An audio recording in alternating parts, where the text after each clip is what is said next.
Ce doudou-là, c'est un doudou à tracas. Quand je l'ai trouvé, je revenais des courses. Il était installé sur le palier devant la porte de mon appartement. Quelqu'un l'avait abandonné là.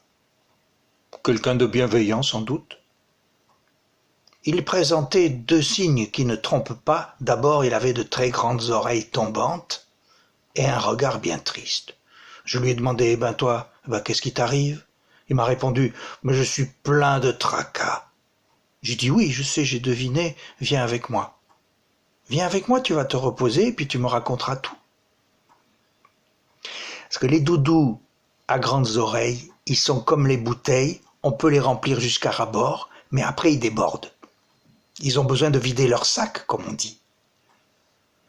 Leur principale qualité, c'est qu'ils écoutent énormément, grâce à leurs grandes oreilles. Mais on pourrait dire qu'ils écoutent trop. Au fil des jours, le doudou à tracas entend tous les soucis des enfants, et quand il est trop plein, il s'en va chercher quelqu'un avec des oreilles encore plus grandes pour se vider de toutes les histoires qu'il a entendues.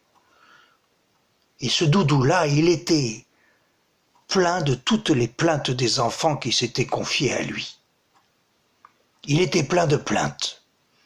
Je me suis fait gronder par mon papa, par ma maman, par ma maîtresse. Il paraît que je ne suis pas sage. Je pique des colères et je deviens méchant et je me fais punir et j'ai fait pipi dans ma culotte et j'ai cassé la statuette et j'ai vomi sur le canapé et j'ai cassé un carreau et j'aime pas le voisin et il m'a volé mes bonbons et j'ai envie de pleurer et j'ai envie de taper mon petit frère et j'ai envie de taper ma petite sœur. J'ai des tracas, j'ai des tracas, j'ai des tracas, j'ai des tracas, j'ai des tracas.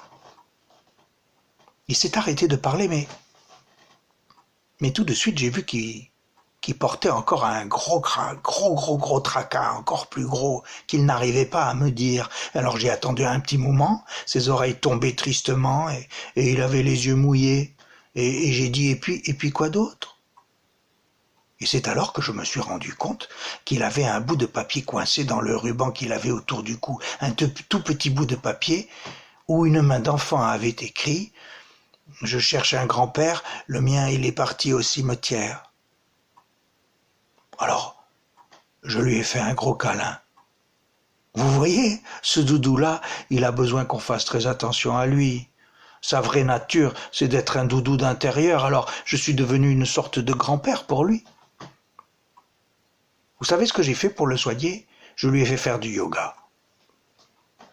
Oh, il a besoin de au moins une séance par semaine.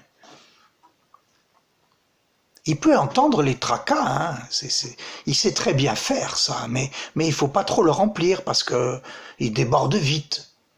Bah oui, il fait qu'1 litre, hein.